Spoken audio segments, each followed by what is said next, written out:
জন্য বাকি বিহারী মন্দির পরিত্যাগ করেছে। আপনি আমাকে ক্ষমা করুন, আমি খুব অপরাধ করেছি আপনার চরণে। তখন জিজ্ঞাসা করলো, আপনি কৃপা করে আমাকে বলুন যে আপনি কেন ভগবানকেই আশীর্বাদ করতেন, একটু এই লীলাটা আমাদেরকে বলুন। দেখো, সর্বদা তো নিজের মঙ্গল তো আমরা চাই, কিন্তু আমাদের মঙ্গল তো আমাদের চাইতে হবে না। আমাদের যখন ভূমিষ্ঠ হয়েছে আমার প্রভু তো মঙ্গলের জন্য সব লিখে দিয়েছে, সব ব্যবস্থা। আমরা জন্ম হওয়ার আগেই আমাদের সব ব্যবস্থা করা আছে, জানো তোমার। আমরা যতই চাই, যতই যা করি, যতটুকু আছে ততটুকুই পাবো, অধিকও পাবো না, কমও পাবো না। তাই আমি আমার প্রভুকে জিজ্ঞাসা করি, তুই ভালো আছিস তো? দেখো, সাধুকে কেউ কষ্ট দিলে, তাই তো বৈষ্ণব বন্দনায় বলেছে, তোমার হৃদয়ে সদা গোবিন্দ বিশ্রাম, গোবিন্দ হেন মম বৈষ্ণব পরাণ। বৈষ্ণবের হৃদয়কে গোবিন্দ সর্বদা থাকে, তাই না? তাই কি বলেছে, হরিস্থানে অপরাধে তারে হরির নাম, তোমার স্থানে অপরাধে নাই কয় রাম। যদি কেউ মন্দিরে ভগবানের চরণে অপরাধ করি আমরা, ভগবান কিন্তু ক্ষমা করে। কিন্তু যদি কেউ সাধুর চরণে, বৈষ্ণবের চরণে অপরাধ করে, তাহলে কি তাকে ক্ষমা করে কেউ? ভগবান ক্ষমা করে কোনোদিন? কোনোদিনই করে না। তখন দুর্গা দেবীর কোল আলো করে এক পুত্র সন্তান হলো।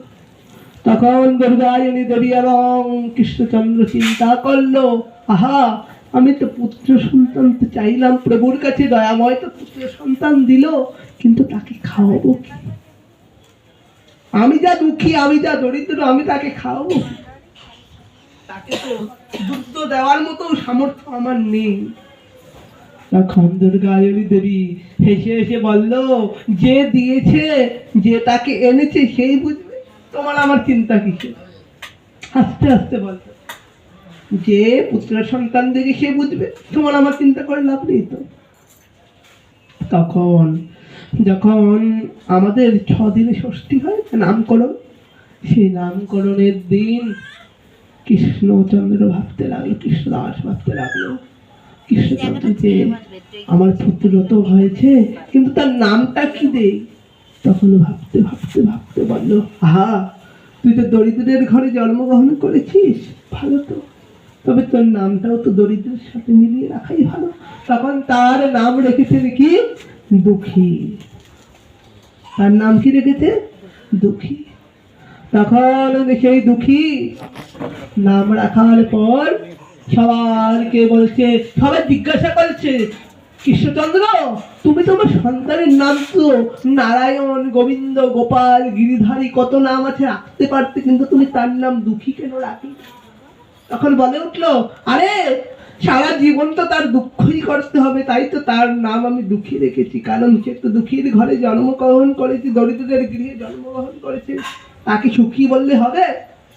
কি বলেছে, যে করে আমার আশ আমি করি তার সর্বনাশ, তবু যে ছাড়ে না আমার পাশ, আমি হই তার দাসের অনুদাস। ভগবান বলেছে না, আমার আশ করলে আমি তার সর্বনাশ করি। তবে যখন সর্বনাশ হবে, তাহলে তার আগের থেকে নাম রাখাই সে, তাই তো? বাবা, তুমি যে গোবিন্দ ভক্ত হয়েছ, তোমার সুখ আছে না দুঃখ আছে? সুখ আছে। কি সুখ বলো, যে এই সুখটা আছে? মানসিক সুখ, গোবিন্দ সুখ। দাঁড়ান না, আমি তাকে সবাই বলতে পারবেন, দাদা উনি বলুন। সবার মনের তো ব্যক্তিত্ব এক না। কি সুখ আছে? গোবিন্দের সুখ। সুখটা কিভাবে আপনি আস্বাদন করছেন? অসাধ্যে। বাহ, উত্তর তো ভালো দিল। আমরা কিন্তু সুখে আছি সবাই বলছি, কিন্তু সুখের মধ্যেও যে আমাদের দুঃখ আছে, জানো? কি দুঃখ? যে ভগবান তো বলেছে, আমার আরাধনা করলে আমি তোকে আগে দুঃখ দেব, দেখি কত দুঃখ তুই সইতে পারিস, কত কষ্ট তুই সইতে পারিস, তারপর তো সুখ। কেন? রূপ গোস্বামী বা সনাতন গোস্বামী পাদ কি ছিল? সবাই তো মন্ত্রী ছিল, রাজার লোক ছিল, কিন্তু কি অবস্থা করেছে ভগবান তাকে তো সে বৃন্দাবনের মধ্যে গাছের তলায় বসে বসে ভজন করতে লেগেছে, জঙ্গলে ভজন করতে লেগেছে। কেন? সে তো সেই রাজপ্রাসাদের মতো ভজন করতে পারতো না? পারতো তো। কিন্তু ভগবান কি করেছে, তাকে এমন দুঃখ দিয়েছে, তাকে জঙ্গলে নিয়ে গিয়ে সেই না কোনো ছাউনি, না কোনো চাল, না কোনো কিছু, সেখানেই রোদ বৃষ্টি ঝড় সবকিছুর মধ্যে তার ভজন করতে লাগছে। তাহলে এটা দুঃখ না সুখ? আমা তুমি একদিন গাছের তলায় থাকতে পারবে? পারবে না। কেন? কারণ আমাদের তার অভ্যাস নেই। আমরা পারবো না, একদিন ছাড়ো 1 ঘন্টা ভালো করে থাকতে পারবো না। পারবো না না? তাহলে সুখ না দুঃখ? দুঃখই। আপনি থাকেন ঠিক আছে, ভালো কথা।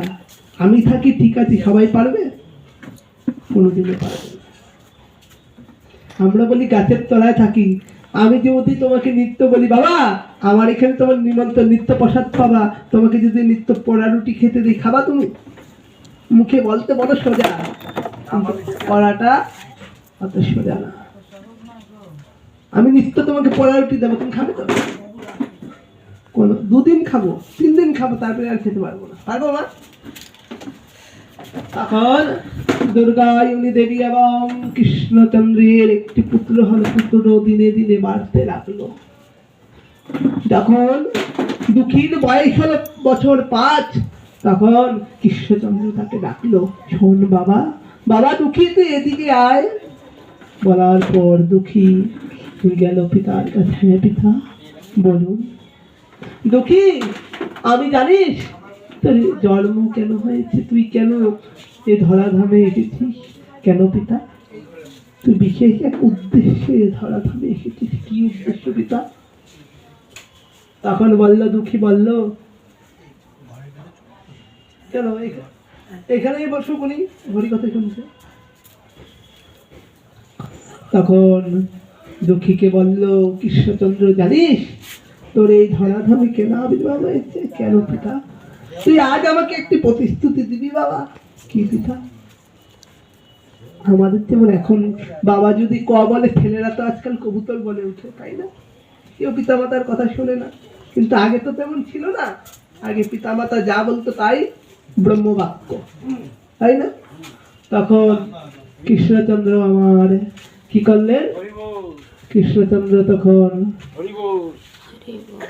বলল যে জয় শ্রী রাধে।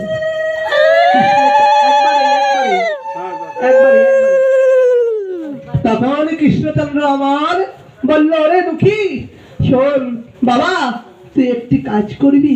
তুই কি বলে, আমাকে তোর ভালোবাসতে হবে না। কেন পিতা? তোর মাকেও তোর ভালোবাসতে হবে না। কেন? কি কারণ? বলল, জানিস আমাদেরকে ভালোবাসলে কিন্তু তোর কোনো লাভ, তোর কোনো উদ্ধার হতে পারবি না। তুই জানিস তুই একজনকে ভালোবাসতে পারবি। বাবা কাকে পিতা? জয়নিতে এদিক ওদিক সবাই আসবে যাবে, এদিক ওদিক দেখে কোনো লাভ নেই। তখন বললো, কাকে পিতা? কাকে ভালোবাসতে হবে? আপনি কাকে ভালোবাসার কথা বলছেন? তখন বলল, ওরে তুই আমার খেয়ে প্রাণ গোবিন্দকে কি ভালোবাসতে পারবি? তুই কি হা গোবিন্দ বলে 2 নয়ন অশ্রু বাহাতে পারবি? তুই কি গোবিন্দ বলে কাঁদতে পারবি? পিতা আমি তো জানি না গোবিন্দকে, তবুও আপনি যদি বলেছেন গোবিন্দ নামে কাঁদতে, তাহলে আমি আপনার কৃপায়, মায়ের কৃপায় আমি চেষ্টা করব। আমি সর্বদা গোবিন্দের চরণ আঁকড়ে ধরার চেষ্টা করব। কিন্তু সেই 5 বছরের শিশু জানে না গোবিন্দ মানে কি। 5 বছরের সেই বাচ্চাকে যদি বলি গোবিন্দ, সে বলবে কিছু বুঝবে না তো। তখন দুর্গায়নী দেবী বলছে, শোন বাবা, তোর আমাদেরকে ভালোবাসতে হবে না, আমাদেরকে খাওয়াতে হবে না, আমাদেরকে পড়াতে হবে না, আমাদেরকে যত্ন করতে হবে না। তুই খালি দেখি হিয়ার মধ্যে শুধু গোবিন্দকে ধারণ করে রাখ।